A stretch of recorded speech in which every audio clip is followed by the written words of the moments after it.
একাত্তরের মুক্তিযোদ্ধাদের তালিকা তৈরিতে অনিয়ম হলেও ২৪-এ শহীদদের তালিকা নিয়ে কোনো অনিয়ম হবে না।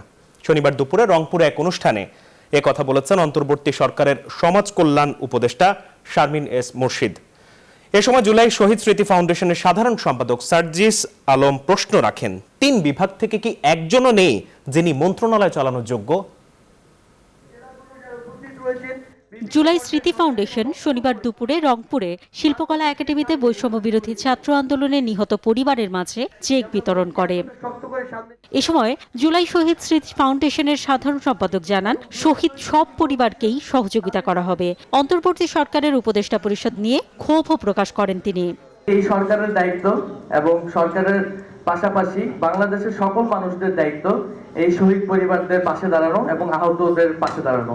আমার শহীদ ভাইদের পরিবারের জন্য, আমার আহত ভাই বোনদের জন্য আর্থিক সহযোগিতা হোক, দীর্ঘমেয়াদী পুনর্বাসন হোক, নির্দিষ্ট সম্মানের ব্যবস্থা করা হোক, পরিবার থেকে অন্তত একজনের যোগ্যতা অনুযায়ী চাকুরির ব্যবস্থা করা হোক।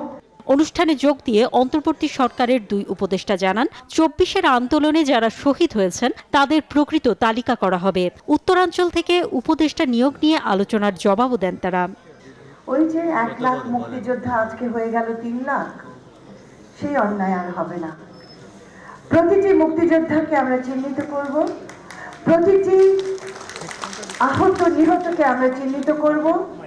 যে কষ্ট আমরা ৫৩ বছর ধরে বহন করেছি এবং মুক্তিযুদ্ধের নামে বারবার ভুল করেছি, সেটার অবসান ঘটল। জুলাই আগস্টে রংপুর বিভাগের শহীদ ৬৬ পরিবারের মধ্যে ৪৪ জনকে আর্থিক সহযোগিতার চেক হস্তান্তর করা হয়, বাকিদের পর্যায়ক্রমে দেওয়া হবে। Desk report, news 24, Dhaka.